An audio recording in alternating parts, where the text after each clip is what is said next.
এরকম কিছুই হয়নি। তিনি সিদ্ধান্ত নিয়েছিলেন, আমরা কয়েকজন শুধুমাত্র জানতাম যে তিনি ঘোষণা দেবেন তিনি পদত্যাগ করছেন এবং একটা সংবিধান অনুযায়ী যাতে একটা ট্রানজিশন অফ পাওয়ার হয় সেটাই ছিল ওনার প্ল্যান। তবে যখন তারা ওই গণভবনের দিকে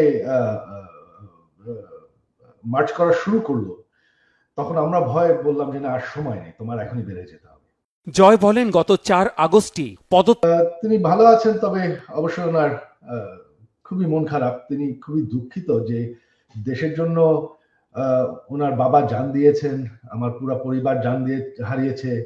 যে দেশের জন্য তিনি জেল খেটেছেন, এত পরিশ্রম করেছেন, এত উন্নয়ন করেছেন, সেই দেশের মানুষ তাকে এইভাবে অপমান করে বের করে দেবে, তার উপর আক্রমণ করতে যাবে, এটা আমরা কেউ কল্পনা করতে পারি না।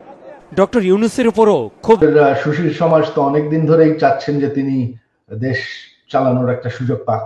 তো তিনি এখন সেই সুযোগটা পাচ্ছেন, কিভাবে চালাতে পারবেন আমি দেখতে চাই, দেখার অপেক্ষায় আছি। একটা দেশ চালানো অত সহজ ব্যাপার না, তো দেখি। হাসিনার ছেলে ভাবনা নেই। 3বারের মতন আমাদের পরিবারের বিরুদ্ধে কু হলো, এটা আমাদের 3বারের মতন সবকিছু হারিয়ে বিদেশে থাকতে হলো। আর আমরা তো ধরেন, আমি আর আমার মা বাদে আমরা সবাই বিদেশে অনেক বছর ধরে আছি, আমরা এখানে সেটল, আমাদের এখানে জীবনে কোনো অসুবিধা নেই।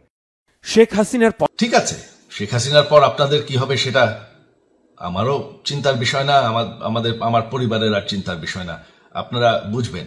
Mehrab Hussain Khan, Bangla vision news.